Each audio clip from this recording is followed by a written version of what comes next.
Facebook live में आप लोगों का स्वागत है। महात्मा गांधी की रचनाओं पर हम लोग 4 एपिसोड कर चुके हैं और ये 5वां एपिसोड है। और आज हमने जो विषय रखा है वो है महात्मा गांधी, सनातनी हिंदू और हिंदू धर्म की आलोचना। और इस क्रम में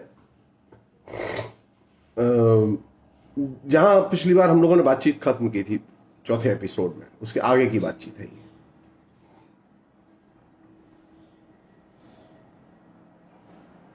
असल में इस तरह के एपिसोड करने की जरूरत इसलिए भी पड़ी कि पिछले दिनों आरएसएस के प्रमुख मोहन भागवत ने एक पुस्तक रिलीज की और पुस्तक रिलीज करते समय महात्मा गांधी को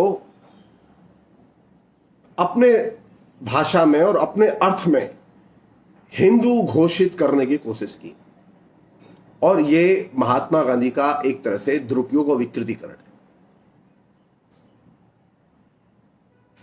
ये सच है कि महात्मा गांधी अपने को हिंदू मानते थे, लेकिन वे आरएसएस के लोग जिस रूप में अपने को हिंदू मानते हैं और हिंदू के नाम पर वे फसाद करते हैं, हिंदू के नाम पर वे प्रोपेगेंडा करते हैं, हिंदू के नाम पर वे ऑर्गेनाइज करते हैं, महात्मा गांधी ने कभी हिंदुस्तान को हिंदुओं के नाम पर ऑर्गेनाइज नहीं किया। महात्मा गांधी ने कभी हिंदुओं के नाम पर जनता को एकजुट करने की कभी कोशिश नहीं की। महात्मा गांधी ने कभी धर्म को राजनीति में शामिल नहीं किया।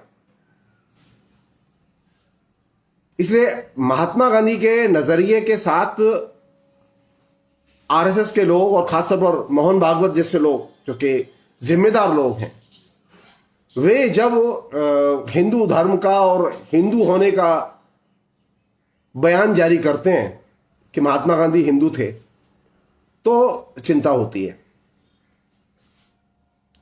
ये एपिसोड एक्चुअल में उसी के प्रतिवाद में ये एपिसोड है, क्योंकि अभी इस जैसा कि मैं एक एपिसोड में कह चुका हूं कि आरएसएस पूरी कोशिश कर रहा है कि इतिहास का एक तरह से विकृतीकरण किया जाए और एप्रोप्रिएशन किया जाए, इतिहास को में अपनी जगह बनाई जाए और यह बताया जाए कि वे जो कुछ कर रहे हैं वो इतिहास में पहले से उपलब्ध है और पहले के लोग करते रहे हैं। जी नहीं, राष्ट्रीय स्वयंसेवक संघ के जन्म के पहले हिंदुस्तान में राष्ट्रीय स्वयंसेवक संघ की विचारधारा के अनुरूप काम करने वाला कोई हिंदू न तो नेता था न संगठन था।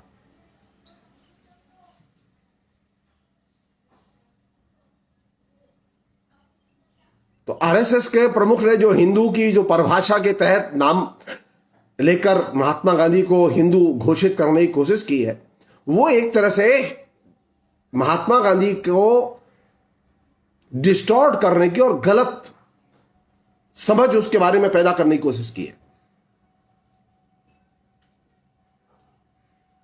पहली चीज यह है, बहुत बड़ी चीज है ये अपने आप में। महात्मा गांधी हिंदू धर्म को अनक्रिटिकली नहीं देखते थे। महात्मा गांधी के लिए हिंदू धर्म या हिंदू समाज अनक्रिटिकल देखने की चीज नहीं थी। महात्मा गांधी ने अनेक चीजें की जो कि हिंदू समाज की कुरीतियों और कुसंस्कारों और सामाजिक रूढ़ियों के रूप में जानी जाती हैं,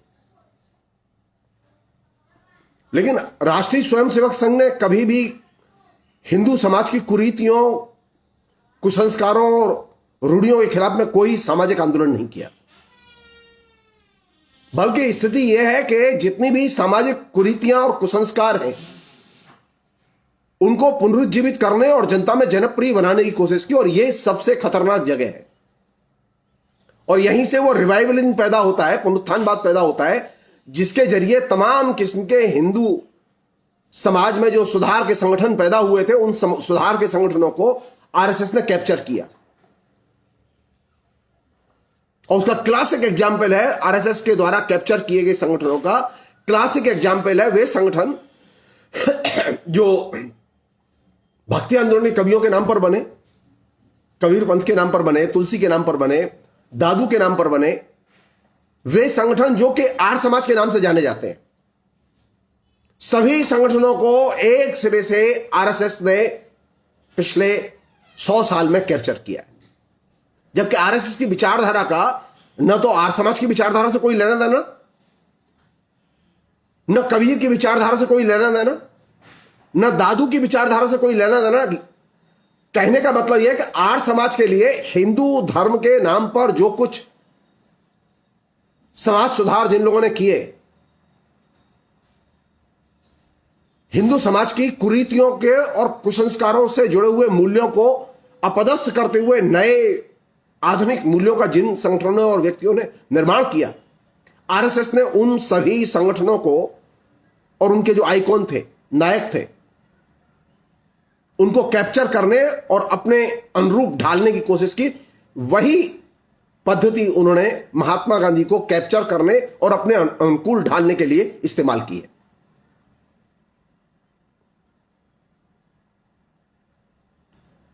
आरएसएस एज ए ऑर्गेनाइजेशन, उसका संबंध, अगर मुंजे की बात माने जो कि आरएसएस संस्थापक लोगों में से थे, तो आरएसएस के संगठन का निर्माण हिंदू धर्म और हिंदू शास्त्रों के अनुसार और उसकी मर्यादाओं के अनुसार नहीं किया गया, बल्कि उसकी प्रेरणा हिटलर से ली गई थी, उसकी प्रेरणा मुसोलिनी से ली गई थी। उसके रिकॉर्ड मौजूद हैं।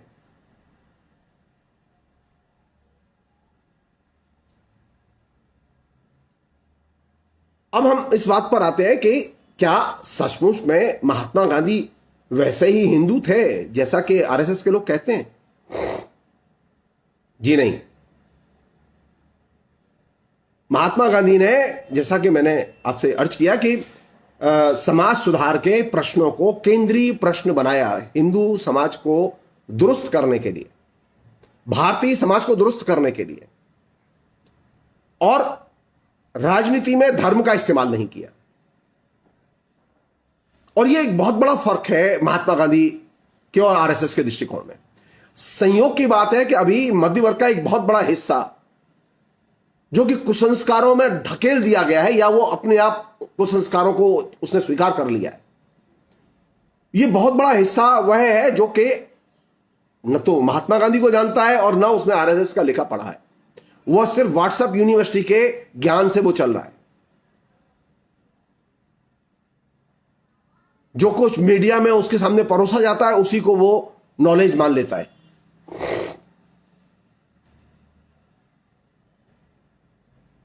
तो महात्मा गांधी के बारे में बात करते समय बुनियादी बात यह ध्यान रखें कि महात्मा गांधी ये तो कहते थे कि मैं हिंदू हूं, लेकिन वे हिंदू समाज की तमाम किस्म की कुरीतियों की, शास्त्रों की कठोर आलोचना करते थे।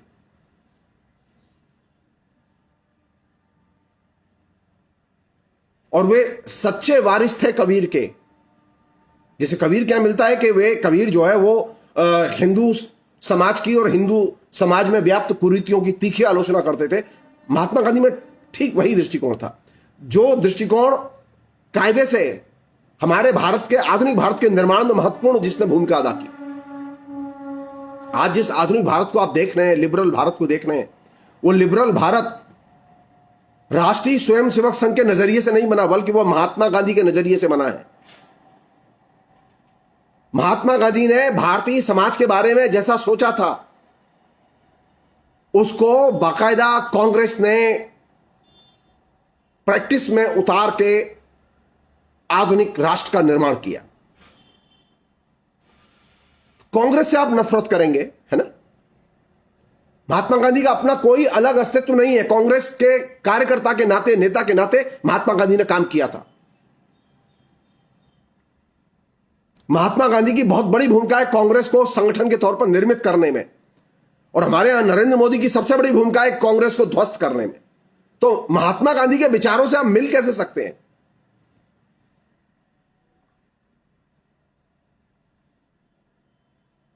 भारत एक धर्मनिरपेक्ष राष्ट्र बने, यह महात्मा गांधी का सपना था, और इस सपने को महात्मा गांधी ने साकार करने के लिए कांग्रेस संगठन की सदस्यता ली और उसमें काम किया।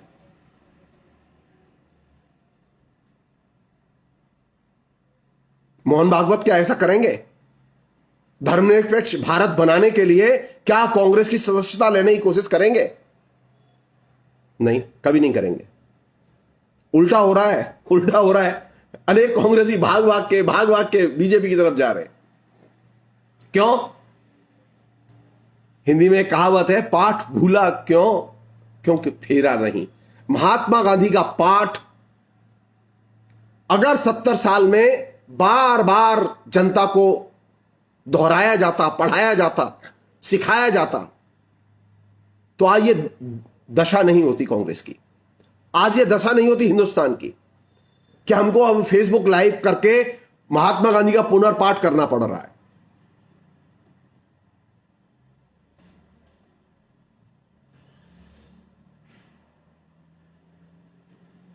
अब मैं एक इंपॉर्टेंट चीज जिसकी तरफ मैं ध्यान खींचना चाहता हूं, वो ये कि महात्मा गांधी आखिर थे कैसे,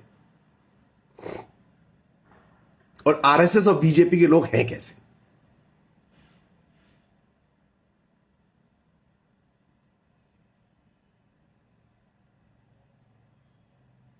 आरएसएस के लोग अभी जगह जगह जाति के संगठन बनाने में लगे हुए हैं, बिरादरी के संगठन बनाने में लगे हुए हैं। हर शहर में, हर चौराहे पर होर्डिंग मिलेंगे आपको जातियों के संगठनों के लोगों के। पूरा हिंदुस्तान जातियों और गोत्रों में बांट दिया गया है।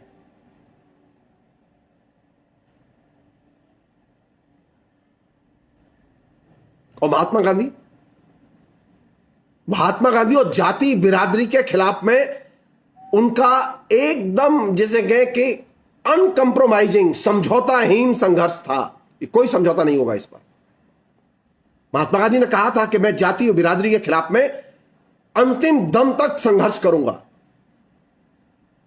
आरएसएस के तो किसी नेता के मुंह से जाति बिरादरी के खिलाफ में एक वाक्य नहीं निकलता, बल्कि उल्टा कुसंस्कार दिखाई देता है कि जो राजा महेंद्र प्रताप थे, उस राजा महेंद्र प्रताप को राजा महेंद्र प्रताप सिंह जाट बनाने की कोशिश की गई।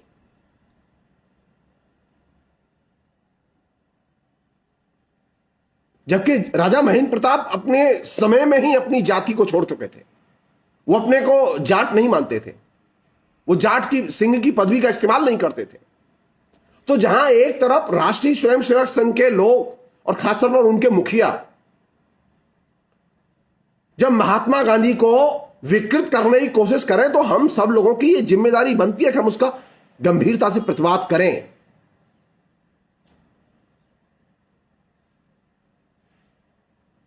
हिंदू समाज की एक बहुत बड़ी बीमारी है। वो बीमारी क्या है? जिसे कहें छूत अछूत, गांधी की भाषा में कहें अस्पृश्यता, अनटचेबिलिटी। सवाल किया जाना चाहिए, आरएसएस के लोगों से सवाल किया जाना चाहिए कि क्या अनटचेबिलिटी के खिलाफ में आप कोई आंदोलन करने के लिए कभी मैदान में उतरे?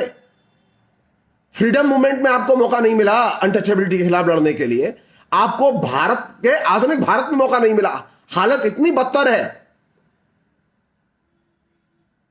कि अभी भी अनेक मंदिरों में अनटचेबल्स को घुसने नहीं देते। जिसने हम निचली जाति के लोग कहते हैं, उन निचली जाति के लोगों को अभी भी घुसने नहीं देते, चाहे वो राष्ट्रपति क्यों ना हो हमारा।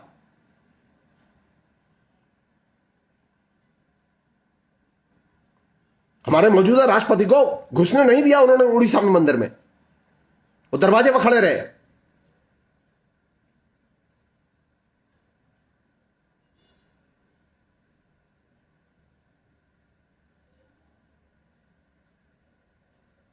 गांधी पर बात करते समय एक अन्य चीज है जो कि बहुत इंपॉर्टेंट चीज है, वो ये कि गांधी पर एक तरफ आरएसएस के लोगों का दृष्टिकोण है जो कि उसको एप्रोप्रिएट करने और विकृत करने का काम करता है। दूसरा दृष्टिकोण वह है जो जिसे अंबेडकरवादी या दूसरे लोग इस्तेमाल करते हैं। स्वयं अंबेडकर ने जिसका इस्तेमाल किया है। अंबेडकर ने अपने लेखन में शास्त्रों की खूब मरम्मत की है अनटचेबिलिटी के सवाल को लेकर। गांधी का एक बहुत ही फेमस निबंध है, उसका शीर्षक ही है अस्पृश्यता।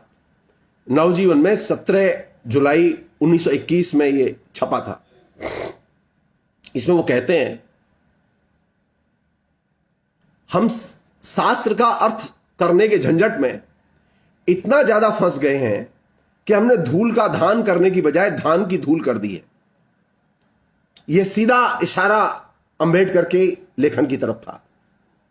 हम चावल को छोड़कर छिलके से चिपट गए हैं, हमने मक्खन छोड़ दिया है और बेस्वाद मट्ठे के पीछे दौड़ रहे हैं। मेरे पास जो पत्र हैं उनसे पता चलता है कि अब हम ऐसे युग में प्रवेश कर रहे हैं जिसमें हमें गीत नहीं गाने हैं बल्कि काम करना है। वर्ण 5 नहीं 4 है, अस्पृश्यता संयम नहीं बल्कि क्रूरता है। कोढ़ से पीड़ित लोगों को स्पर्श करने से आत्मा अशुद्ध नहीं होती,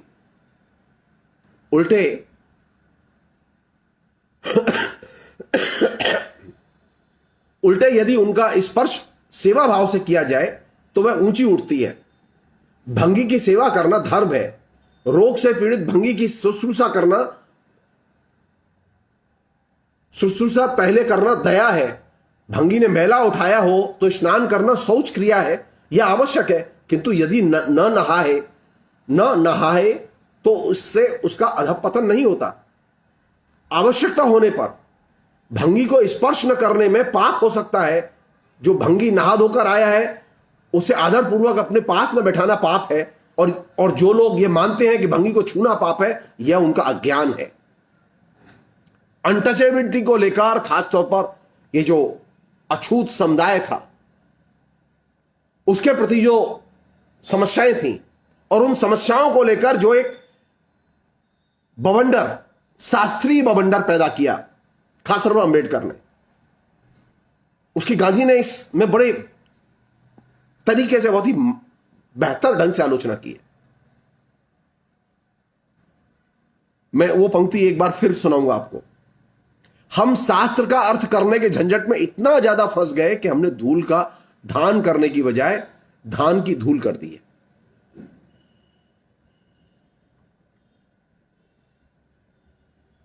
अब सवाल यह है कि गांधी जो अपने को हिंदू कहते थे, हिंदू धर्म का अंग मानते थे,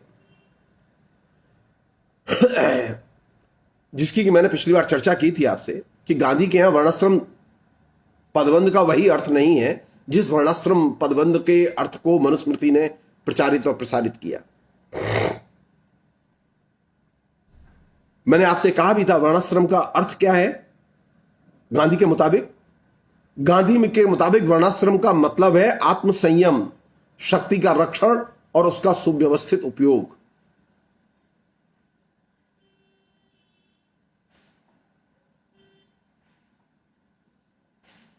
वे ये भी मानते थे, तो गांधी के सामने ये एक समस्या थी कि अंबेडकर एक बहुत बड़ी चुनौती के तौर पर, आइडियोलॉजिकल चुनौती के तौर पर सामने थे, और भी लोग थे।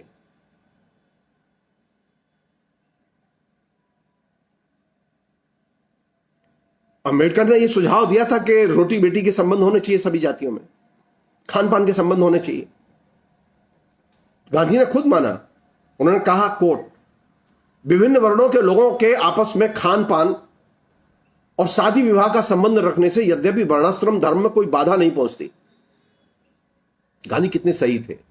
अगर इंटरकास्ट मैरिज हो, इंटर रिलीजियस मैरिज हो, तो इससे वर्णाश्रम व्यवस्था, जैसा कि अंबेडकर कहते थे कि वो कमजोर होगी, ये ठीक नहीं है।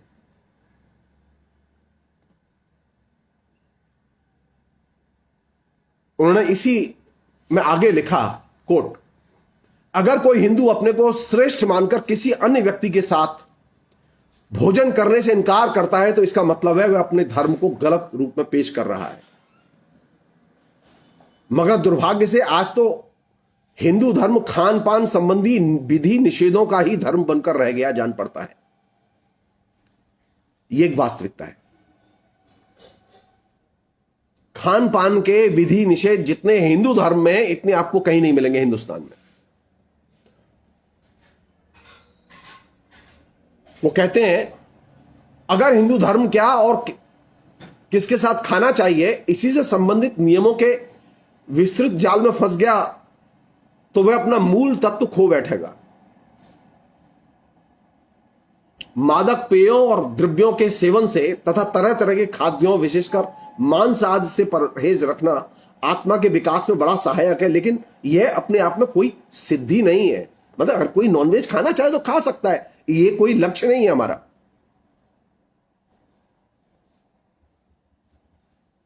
अब आरएसएस के लोग जो मोहन भागवत, जिनका कि मैंने आपसे शुरू में जिक्र किया कि वे गांधी को हिंदू घोषित करने की कोशिश कर रहे हैं, तो आरएसएस का एक बड़ा एजेंडा है गौरक्षा का, और उसके नाम पर आरएसएस के तमाम किस्म के जो फ्रंट ऑर्गेनाइजेशन है वो एक्टिव रहते हैं, 12 महीने एक्टिव रहते हैं।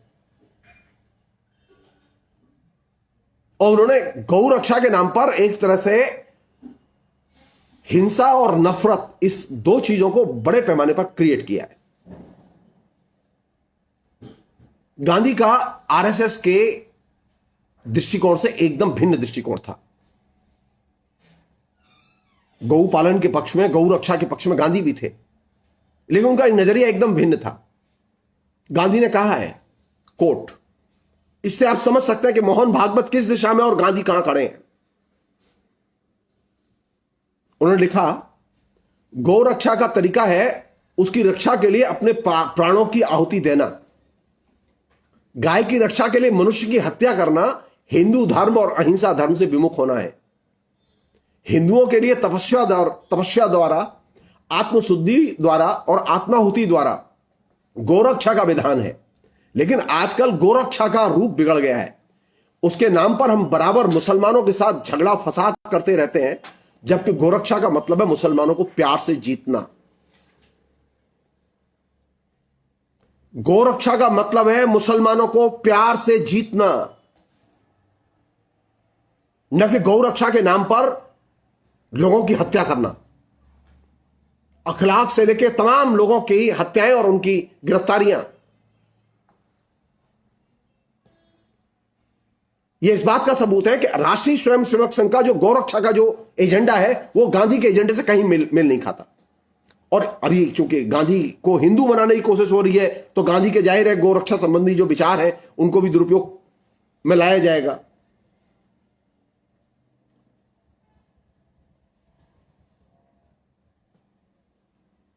अब हमारे यहां एक बीमारी चल निकली है, नेताओं में बहुत है। गांधी आगे कहते हैं, उस बीमारी का आपको अंदाजा अपने आप लग जाएगा। गांधी आगे कहते हैं, सच्चे हिंदू की पहचान तिलक नहीं है, मंत्रों का सही उच्चारण नहीं है, तीर्थाटन नहीं है, और न जात पात के नियमों और बंधनों का सूक्ष्म पालन ही। उसकी पहचान तो उसकी गोरक्षा की क्षमता है। गोरक्षा के धर्म को स्वीकार करते हुए भी हमने गौओं और उनकी संतानों को दासत्व की स्थिति में पहुंचा दिया है, और परिणाम तो हम स्वयं भी दास बन गए हैं। गौरक्षा का तरीका क्या था जिसकी गांधी वकालत करते थे? तपस्या, आत्मशुद्धि और आत्माहुति, ये 3 चीजें, और ये 3 चीजें हिंदू समाज से एक सिरे से गायब हो चुकी हैं। तो गौरक्षा के विधान के बारे में जो गांधी सजेस्ट करते थे कि आपको मुसलमानों के दिलों को जीतना होगा, एनिमी बना के नहीं, प्यार से।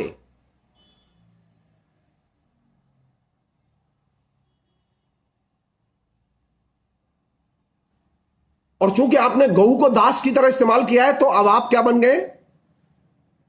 हिंदू भी अब दास बन गए, गुलाम। यही वजह है कि जो हिंदुत्व की मानसिकता में ग्रस्त हैं, उनके अंदर गुलामी का भाव सबसे प्रबल है। वो सत्ता की गुलामी से लेके, संस्कारों की गुलामी से लेके, मल्टीनेशनल कंपनियों की गुलामी से लेके, वो गुलामी का भाव प्रबल है। वे वर्चस्व के रूपों को, चाहे वो संस्कृति के क्षेत्र में हो, चाहे वो राजनीतिक क्षेत्र में हो, वे शोषण के रूपों को वे कभी चुनौती नहीं दे सकते। तो गुलाम में ये क्षमता नहीं होती। वह शोषण को शोषण नहीं मानता, बल्कि वह कहता है कि ये तो विकास है। एक अन्य चीज जो कि गांधी ने विकसित की, जो कि कायदे से बताई जानी चाहिए,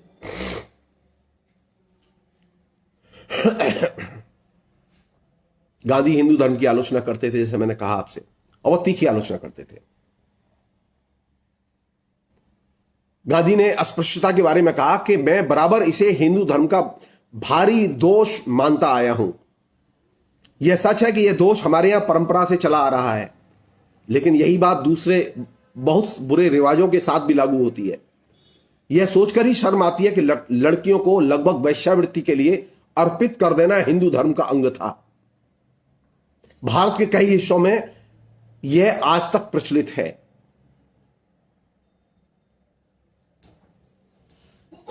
अब आप यहां से सोचिए कि गांधी जो गऊ का दासत्व है उसके साथ में हिंदुओं के दासत्व की मनोदशा को जोड़ते हैं। अनटचेबिलिटी के जो रूप हैं उन विभिन्न रूपों की वे चर्चा करते हैं और उनके खिलाफ में वे परसुएशन और सचेतनता के आंदोलन पर जोर देते हैं। डंडे के बल पर नहीं, तलवार के बल पर नहीं।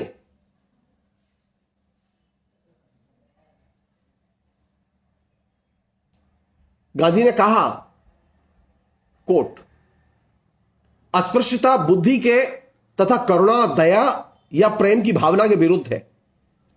जिस धर्म ने गाय की पूजा का प्रवर्तन किया वह मनुष्य के निर्दय और अमानवीय बहिष्कार का समर्थन कैसे कर सकता है, उसका औचित्य कैसे ठहरा सकता है। और भले ही कोई मेरे टुकड़े टुकड़े कर दे, मैं दलित वर्गों का साथ नहीं छोड़ सकता। जब तक हिंदू अपने उदात्त धर्म को अस्पृश्यता के कलंक से दूषित रखेंगे तब तक वे कभी भी स्वतंत्रता के पात्र नहीं होंगे और ना उसे प्राप्त कर सकेंगे। और चूंकि मैं हिंदू धर्म को अपने प्राणों से भी अधिक प्यार करता हूं, इसलिए यह कलंक सहना मेरे लिए असंभव हो गया है। अगर हम जाति के 5वें हिस्से को हमसे मिलने जुलने के अधिकार से वंचित करते हैं तो इसका मतलब है हम ईश्वर की सत्ता को अस्वीकार करते हैं। तो भगवान ने तो हम सबको बराबर बनाया है, भगवान क्या तो भेद नहीं है। ये जो अनटचेबिलिटी वाला जो पहलू है, इस अनटचेबिलिटी वाली पहलू को मैं इसलिए उठा रहा हूं क्योंकि अनटचेबिलिटी के पहलू को नए सिरे से बड़े स्केल पर राष्ट्रीय स्वयंसेवक संघ ने राष्ट्रीय स्तर पर रिवाइव किया है, कास्ट पॉलिटिक्स को पुनरुज्जीवित करके।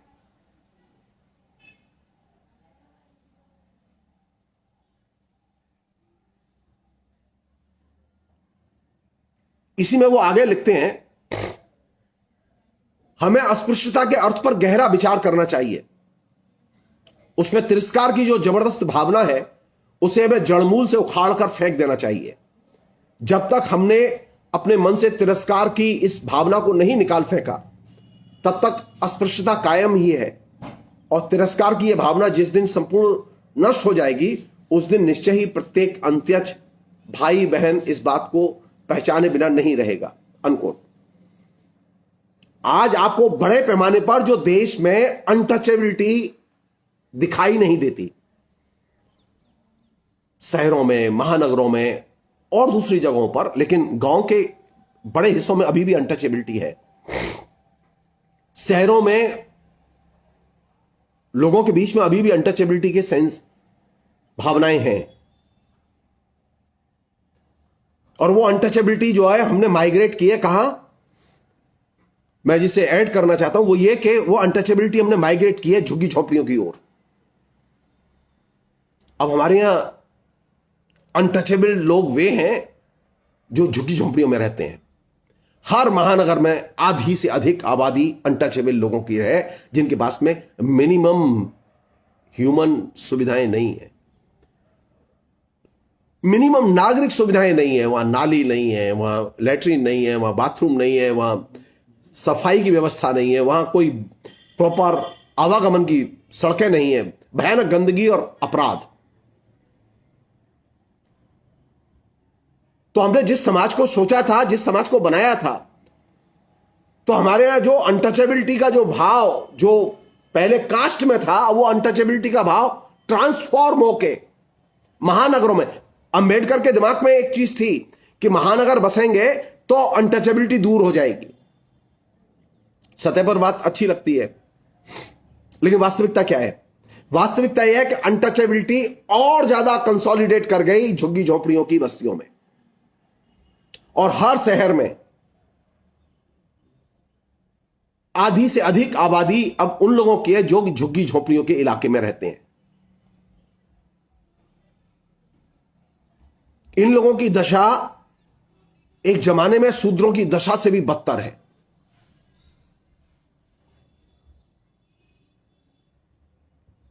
तो अगर अनटचेबिलिटी के प्रश्न को अगर आप थोड़ा सा खोल के देखना चाहेंगे तो आप पाएंगे कि अनटचेबिलिटी गई नहीं है, बल्कि अनटचेबिलिटी नए फॉर्म में आई है हमारे बीच में। सामाजिक भेदभाव नए फॉर्म में आया हमारे बीच में। एक प्रसंग है जिसका जिक्र करना बहुत जरूरी है। गांधी जी जिस समय ये सब अनटचेबिलिटी और दूसरी चीजों पर लिख रहे थे तो उनके ऊपर रिएक्ट करते हुए रविन्द्रनाथ टैगोर ने एक बहुत महत्वपूर्ण लेख मॉडर्न रिव्यू में लिखा था, सत्य की पुकार के नाम से।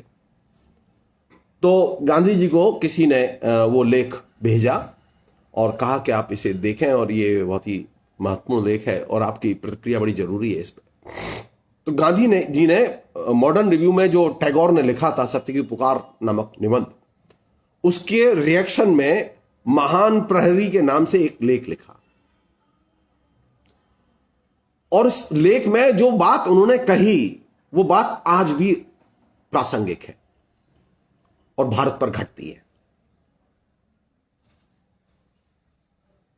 वो जितनी अंग्रेजों के जमाने में घटती थी आज भी कमोबेश घटती है। वो महान प्रहरी लेख में उन्होंने, गांधी जी ने कहा, कोट, भारत एक ऐसा घर है जिसमें आज आग लगी हुई है क्योंकि इसे दिन व दिन पुंसत्वहीन बनाया जा रहा है। यह भूख से मर रहा है क्योंकि इसके पास काम नहीं है जिससे यह अपनी रोटी कमाए। खुलना के लोग, खुलना ये बांग्लादेश का एक फेमस शहर है, खुलना के लोग भूख से मर रहे हैं इसलिए नहीं, वे काम नहीं कर सकते, बल्कि इसलिए कि उनके पास काम नहीं है। रायलसीमा का इलाका, रायलसीमा ये तेलंगाना, रायलसीमा का इलाका लगातार चौथी बार अकाल के दौर से गुजर रहा है। उड़ीसा तो बहुत समय से अकाल से पीड़ित है।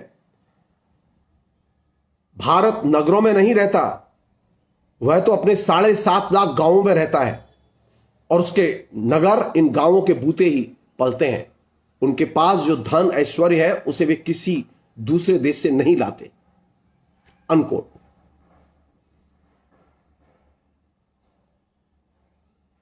ये जो पोस्ट कोरोना पीरियड और प्री कोरोना पीरियड, मोदी सरकार की आर्थिक नीतियों ने जो कमाल किया है, वो कमाल क्या किया है? वो कमाल यह किया है कि हिंदुस्तान में गरीबी को घर घर गरीबी पहुंचा दिया है। अब कोई घर नहीं है जो गरीबी से प्रभावित न हो। बड़े पैमाने पर गरीबों का उत्पादन और पुनरुत्पादन और निर्माण किया गया है। अकेले उत्तर प्रदेश में ही 15 करोड़ गरीब हैं। ये वे गरीब हैं जो कि गरीबी की रेखा के नीचे हैं। भारत सरकार के मुताबिक तकरीबन 80 करोड़ से ऊपर लोग हैं जो अत्यंत गरीबी की रेखा के नीचे रहते हैं। आदमी जब गरीबी की रेखा के नीचे होगा और गरीबी में रहेगा तब आप उससे मर्दानगी की उम्मीद मत कीजिए। उससे यह उम्मीद मत कीजिए कि जनता प्रतिवाद क्यों नहीं कर रही, क्यों? जनता को तो कंगाल बना दिया गया। कंगाल जनता प्रतिवाद नहीं करती। कंगाली में लोग प्रतिवाद नहीं करते।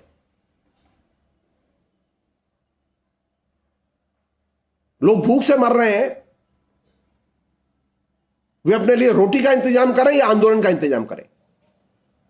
यही वह संदर्भ है जिसको कि गांधी टैगोर से आर्गुमेंट करते हुए उठाते हैं।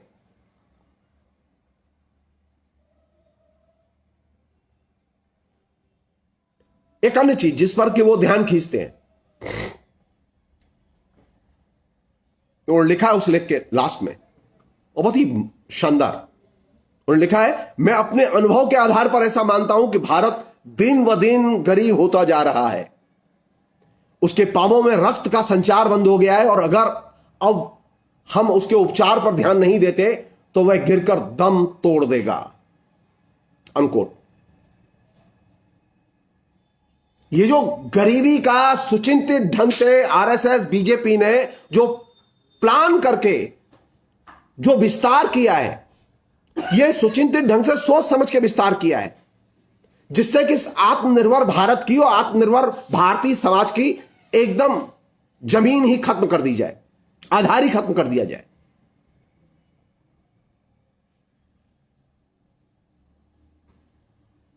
यह कोई भूल नहीं है, यह कोरोना जनित भूल नहीं है, जैसा कि आपके जहन में उतारा गया है।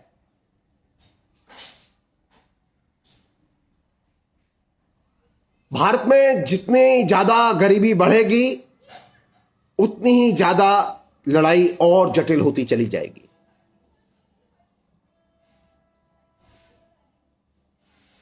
अब मैं गांधी के उस सनातनी हिंदू वाले कॉन्सेप्ट की तरफ आता हूं, और ये लास्ट बात होगी, क्योंकि आरएसएस के लोग जो है वो, उनकी स्थिति क्या है, आरएसएस के लोग क्या है, वो उसमें अंबेडकरवादी भी हैं।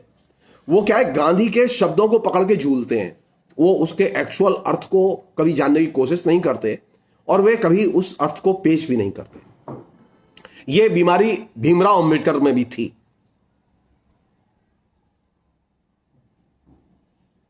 जरूरत किस बात की है? गांधी कहते थे कि मैं सनातनी हिंदू हूं। मैं एक वाक्य सुनाना चाहता हूं आपको। हमारे एक बहुत ही वरिष्ठ कॉमरेड थे, सब्यसाची, मथुरा में, जिन्होंने मुझे एक जमाने में कम्युनिस्ट पार्टी का मेंबर बनाया था। उन्होंने एक पुस्तक लिखी गांधी की आलोचना करते हुए। वो पॉलिटिकल साइंस के टीचर थे, और भी बहुत सारे कम्युनिस्टों ने पुस्तकें लिखी हैं गांधी की आलोचना करते हुए। बहुत ही थर्ड ग्रेड किस्म की पुस्तकें लिखी हैं। एकमात्र बेहतर काम अगर किसी मार्क्सवादी ने किया है हिंदी में, तो वह रामविलास शर्मा। तो सब्यसाची ने जो पुस्तक लिखी, वो पुस्तक लिखने के बाद में सब्यसाची बहुत खुश थे। तो वो पुस्तक उन्होंने बीटी रणदेवे को जाके दी और कहा कि आप देख के बताइएगा मुझे कैसी मैंने पुस्तक लिखी है। बीटी रणदेवे ने पुस्तक देखी और वो बहुत गुस्सा हुए। उन्होंने कहा कि बहुत ही थर्ड ग्रेड पुस्तक, जबकि सब्यसाची पॉलिटिकल साइंस के टीचर थे, बहुत ही थर्ड ग्रेड पुस्तक लिखी है तुमने गांधी की। क्यों? गांधी को आलोचना का केंद्र में रखने के लिए गांधी जिन पदबंधों का, जिन कॉन्सेप्ट का इस्तेमाल करते थे, उनके सही हिस्टोरिकल संदर्भ को जानना बेहद जरूरी है, जो कि जनरली लोग नहीं जानते। गांधी कहते थे मैं सनातनी हिंदू हूं, तो सनातनी हिंदू किस सेंस में कहते हैं? वे सनातनी हिंदू, ये जो सनातनी हिंदू, जो कट्टरपंथी हिंदू पंथ जो 18वीं शताब्दी में निर्मित किया गया, वे उस अर्थ में सनातनी हिंदू नहीं थे। गांधी वर्णाश्रम व्यवस्था की भी बात करते थे, तो वे वर्णाश्रम व्यवस्था की बात उस अर्थ में या उस संदर्भ में नहीं करते थे जो मनुस्मृति ने प्रचारित किया था।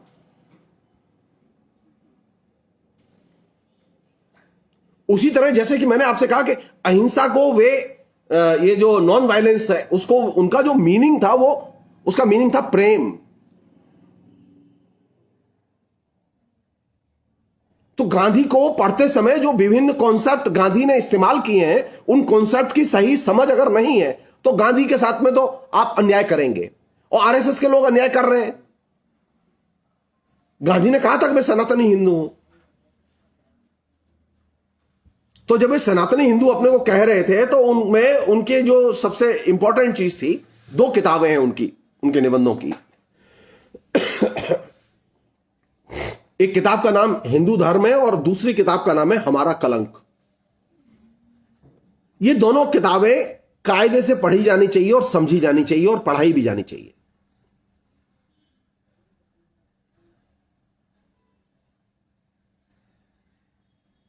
उसमें गांधी ने बहुत ही विलक्षण ढंग से सनातनी हिंदू के बारे में जो उन्होंने बात कही है, मैं उसे कोट करना चाहता हूं। उन्होंने लिखा है, सनातनी भाई शायद समझते हो कि मैं हिंदू संसार के दिल पर आघात पहुंचाना चाहता हूं।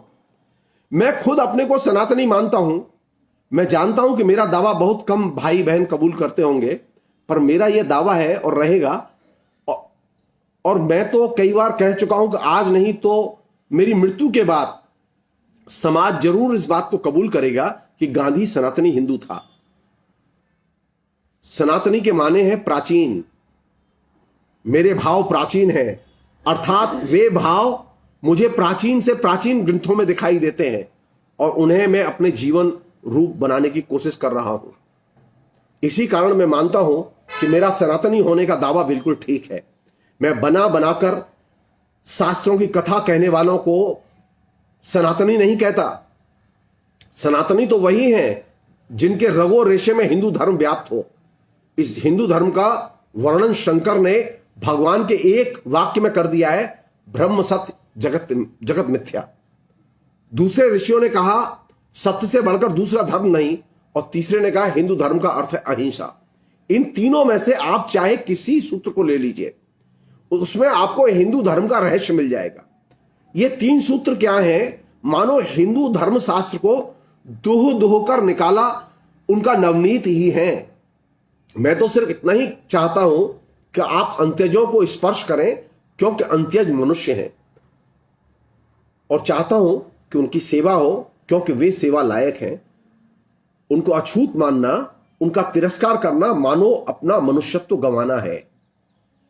अनकोट। सनातनी के माने हैं प्राचीन। मैंने अपने एक एपिसोड में यह बात कही भी थी कि वे जिस हिंदू धर्म की और हिंदू की बात कर रहे हैं वो वह है जो कि बिगिनिंग में था, सामाजिक अवस्था की आरंभिक अवस्था में था।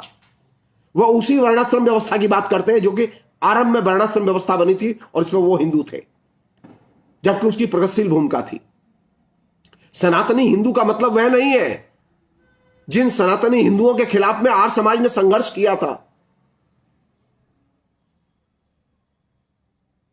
वे सनातनी हिंदू नहीं जो कि एक तरह से कंजर्वेटिव हैं, जिनका निर्माण 18वीं शताब्दी के बाद बड़े पैमाने पर हिंदुस्तान में किया गया, जो कि कुरीतियों और कुसंस्कारों के जिसे कहें कि एकदम किले माने जाते हैं।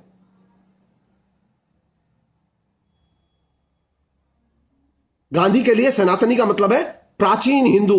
प्राचीन हिंदू कैसे थे?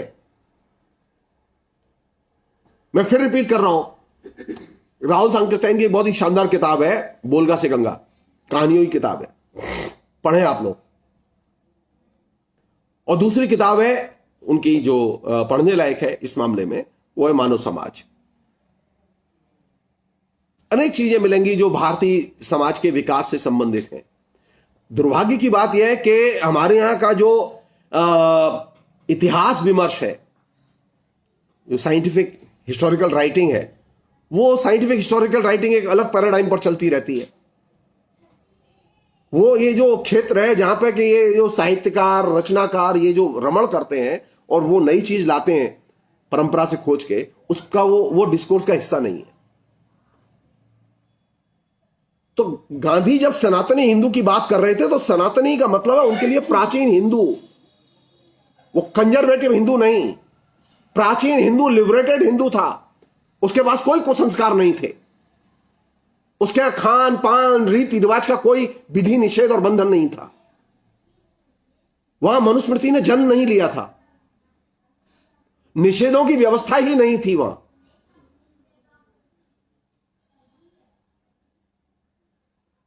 अंत में जो कि ज्यादा जरूरी है,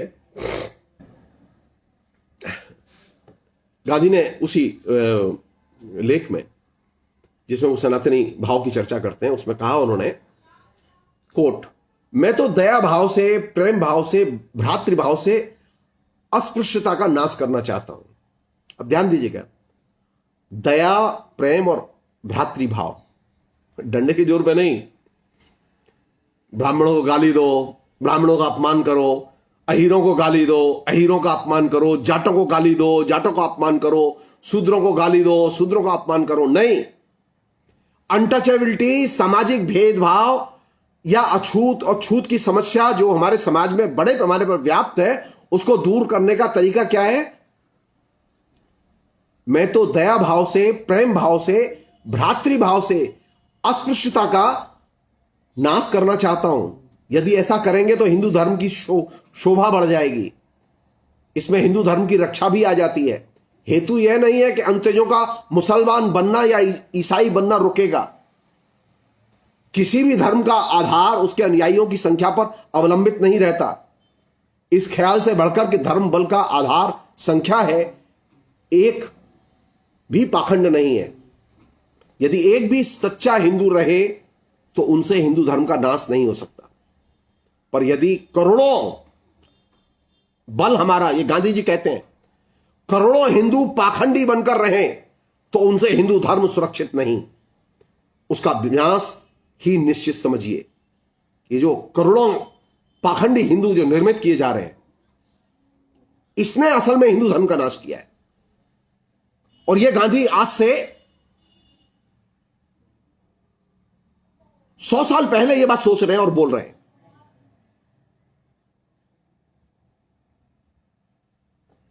गांधी ने दूसरी जो बात कही, जो कि और भी ज्यादा महत्वपूर्ण है, उन्होंने कहा, कोट, हिंदू धर्म या शास्त्र के नाम पर जो कुछ कहा जाता है वह सब सच ही है, यह मानना तो बड़ा खतरनाक है। यह जो कहा जाता है कि शास्त्र निर्णय में बुद्धि को स्थान नहीं, इससे मेरा मतभेद है।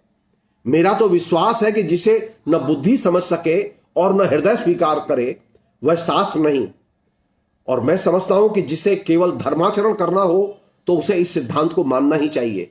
ऐसा न हो तो हमारे धर्मच्युत होने का डर रहता है। बुद्धि के विपरीत जो हो उसे यदि शास्त्र की तरह माना भी जाता हो तो भी वह शास्त्र तो नहीं हो सकता। अनीति सीखना शास्त्र नहीं हो सकता, अनकोट। यानी आप गांधी पर बात करना चाहते हैं, गांधी के बारे में चर्चा करना चाहते हैं, गांधी जिस चीज को क्वेश्चन करते हैं, जो राजा राम मोहन राय ने जो परंपरा शुरू की थी कि शास्त्रों में जो लिखा है उसे उन्होंने अस्वीकार किया, गांधी इस परंपरा को आगे बढ़ाते हैं और कहते हैं कि नहीं, बुद्धि और अंतःकरण के आधार पर निर्णय लो। हृदय को जो चीज स्पर्श करे उसके आधार पर निर्णय लो। विवेक जिस चीज को, बुद्धि जिस चीज को कहे उसके आधार पर निर्णय लो। और अभी जो एक पॉपुलिज्म चला हुआ है भीड़ का, गांधी के जमाने में भी थे, राजा राम मोहन राय के जमाने में भी थे पॉपुलिज्म वाले। उनके लिए ये गांधी के शब्द हैं जो पॉपुलिज्म के शिकार है और कहते हैं कि हम गांधीवादी हैं। उसमें अरविंद केजरीवाल से लेकर अन्ना हजारे तक जैसे धूर्त लोग शामिल हैं। गांधी ने लिखा पॉपुलिज्म की आलोचना करते हुए, कोट, सार्वजनिक कार्यकर्ताओं का धर्म यह नहीं कि जिधर लोक प्रवाह की गति हो उधर ही वह जाएं, किंतु उन्हें तो यदि गलत हो तो उसे सुधारने का प्रयत्न करना चाहिए। अब सब अयोध्या जा रहे हैं तो बाकी लोग भी अयोध्या ही जा रहे हैं। ये क्या है? ये पॉपुलिज्म है। सब राम राम कह रहे हैं, अरे 33 करोड़ देवता हैं, राम राम कह रहे हैं तो सभी राम राम कह रहे हैं।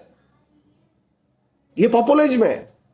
गांधी इस पॉपुलिज्म की तीखी आलोचना करते हैं और इस बात पर जोर देते हैं कि पॉपुलिज्म का विरोध करना चाहिए, पॉपुलिज्म को सुधारने की कोशिश करनी चाहिए। अगर लोग गलत दिशा में जा रहे हैं तो उसे सुधारने की कोशिश करनी चाहिए।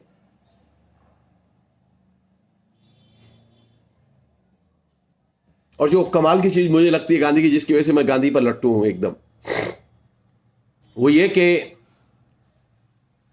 गांधी कहते हैं हिंदू मन की परीक्षा अच्छे आचरण ही में है। वाद विवाद, वाक चातुर्य अथवा शास्त्रार्थ में नहीं। तब तक मैं अपना हिंदूपन का दावा नहीं छोड़ना चाहता। मेरा विश्वास है कि शास्त्रों को पढ़ लेने से ही धर्म का स्वरूप प्राप्त नहीं हो जाता। हम हमेशा देखते आए हैं कि यमादि का पालन किए बगैर ही शास्त्रों का पाठ करने वाले मनुष्य औंधे रास्ते ही चलते हैं। जिसने सिर्फ पंडिताई करने के लिए शास्त्रों को पढ़ा हो, उससे मैं शास्त्र का अर्थ ग्रहण नहीं करना चाहता। अपने आचरण का खाका, ये उन तमाम ओरिएंटलिस्टों के लिए ये बात अब आगे जो मैं बताने जा रहा हूं, अपने आचरण का खाका मैं प्रोफेसर मैक्स मूलर के खूब अध्ययन के बाद लिखे शास्त्रों में से भी नहीं बनाना चाहता। आजकल शास्त्रों की जानकारी का दावा करने वाले अधिकांश में केवल अज्ञानी एवं दंभी ही देखे जाते हैं। गांधी सिर्फ उनकी ही आलोचना नहीं करते, जो पुनरुत्थानवादी हैं, जो हिंदुस्तान को अनुदान,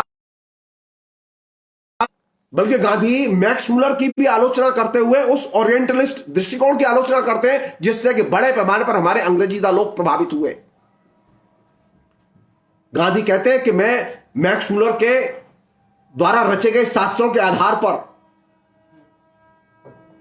अपने नजरिए को बनाना नहीं चाहता।